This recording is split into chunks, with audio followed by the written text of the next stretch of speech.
नमस्कार, मी अजित वर्तक बोलतोय।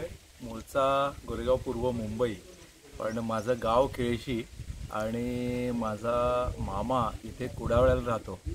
तर दापोली कुडावळ्या रस्त्यावर वाटेत खिरडी म्हणून गाव आहे।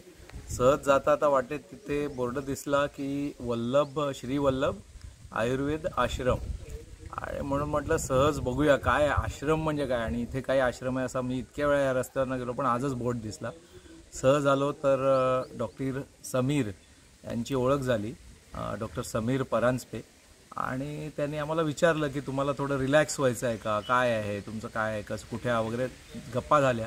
आणि मग रिलॅक्सेशनसाठी माझी सौ आहे सुचिता, मग तिने रिलॅक्सेशनसाठी थोडं तेल मॉलिश म्हणतात किंवा अशा प्रकारचं घेतलं, आणि त्याच्यानंतर शिरोधारा घेतलं, आणि मग नंतर बस्ती घेतलं। आणि ती आत्ता तुमच्या चेहऱ्यावरनं दिसू शकतं की काही थकावट नाही आहे, किंवा आम्ही एवढे 2-2.5 तास इथे घालवले, तर आम्ही सुंदर होत। आणि त्यांची सगळी तिकडे चालू असल्यामुळे चिकित्सा मी काय करणार, पण डॉक्टरांनी एक चांगली सोय केलेली आहे। तिकडे एक खुर्ची ठेवलेली आहे की ज्याच्यामध्ये ऑटोमॅटिक आपले हात आणि पाय असे सगळे प्रेस केले जातात, सगळे पॉईंट्स। तर मी चांगला 20 मिनटं डोळे मिटून तिथे आनंद घेतला। त्याच्यानंतर कास्य थाळी ती मी मुंबईत पण बघितली होती, पण आज प्रत्यक्ष अनुभव घेतला। आणि त्याच्यावर तेल असल्यामुळे आपण जसं लग्नात काशाची वाटी मिळते आणि आपण पायावर चोळून घासतो, तशी ती आपली यंत्र घासत होती। ती चांगली मी एक 10 मिनटं घालवली, माझा वेळ छान गेला। इथे पाठी काजूचं खूप मोठं झाड आहे आणि इतके काजू लगडलेले मी आता पहिल्यांदा बघितले, गळलेले। मला डॉक्टरांची मी परवानगी काढून 2-3 काजू तिथेच खाल्ले, 2-3 गाडीत भरून घेतलेत। आणि एकूण परिसर इतका छान आहे, AC नाही आहे, पंखा नाही आहे, आणि प्रचंड वारा आहे।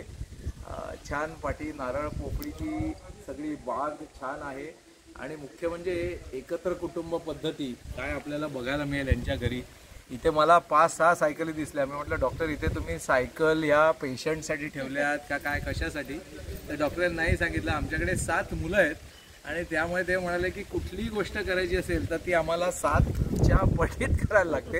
आणि त्याचा मी अनुभव घेतला, कारण मग अशी 4-5 जण येऊन त्यांची मारामारी आणि मस्ती चालली होती, सायकली पण फिरवत होते। तर असं मला खूप अगदी जुनं एखादं गावातलं आमच्या घर असावं अशी अनुभूती मिळाली। सुचिता, तुला काय सांगायचं असेल तर? नमस्कार, मी सौ सुचिता अजित वर्तक। आज मी इथे अभ्यंग, शिरोधारा, बस्ती असं केलं, त्यामुळे शरीरातलं जडत्व जे होतं त्यामुळे थोडं हलकेपणा आला आहे आणि खूप छान वाटते। म्हणजे डोकं पण असं थोडं जड वाटतं, ते पण मला आता थोडं हलकं वाटतं आणि फ्रेश वाटतंय थोडंसं। तर नक्कीच तुम्ही पण ह्याचा लाभ घ्यावा ही विनंती। छान, धन्यवाद।